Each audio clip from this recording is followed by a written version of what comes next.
دیکھیے مسئلہ نمبر 48، قربانی کا جانور گم ہو جائے یا چوری ہو جائے اور بعد میں مل جائے تو اسے بیچ کر نیا جانور خرید سکتے ہیں، جبکہ اس کے بدلے نیا جانور خرید کر قربان کر دیا گیا ہو۔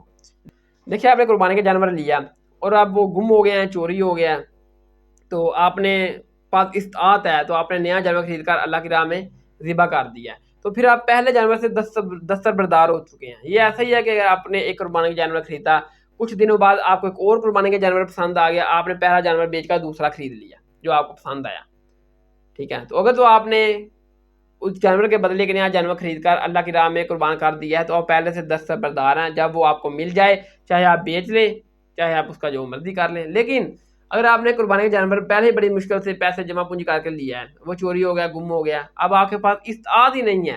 کہ آپ دوسرا جانور خرید سکیں، تو پھر جب بھی وہ آپ کو ملے تو آپ اس کو اللہ کی راہ میں قربان کر دیں، گوشت بانٹ دیں۔ اگر آپ کو نہیں بھی ملتا پھر بھی اللہ تعالیٰ کے حضور انشاءاللہ آپ امید ہے کہ آپ کو قربانی کا ثواب مل جائے گا۔ سورۃ الحج کی آیت نمبر 37 میں ہے نا کہ اللہ تعالیٰ کو قربانی کے جانوروں کا نہ گوشت پہنچتا ہے نہ خون پہنچتا ہے، بلکہ وہ دل کے تقوی اور پرہیزگاری کو دیکھتا ہے۔ مشکوٰۃ میں حدیث ہے 5314 نمبر 5314 کہ اللہ تعالیٰ تمہاری شکلوں اور مال کو نہیں دیکھتا بلکہ دل اور اعمال کو دیکھتا ہے، کہ اس نے خالص میرے لیے نیت کی تھی قربانی کی، میری راہ میں اس نے جانور قربان کرنا تھا، تو آپ نے نیت خالص اللہ تعالیٰ کے لیے کی، اب وہ چوری ہو گیا یا گم ہو گیا، اب آپ کے پاس استطاعت بھی نہیں ہے آپ دوسرا خرید سکیں، تو کوئی مسئلہ نہیں، اللہ تعالیٰ کے حضور آپ کا قربانی کا ثواب انشاءاللہ تعالیٰ لکھ دیا جائے گا۔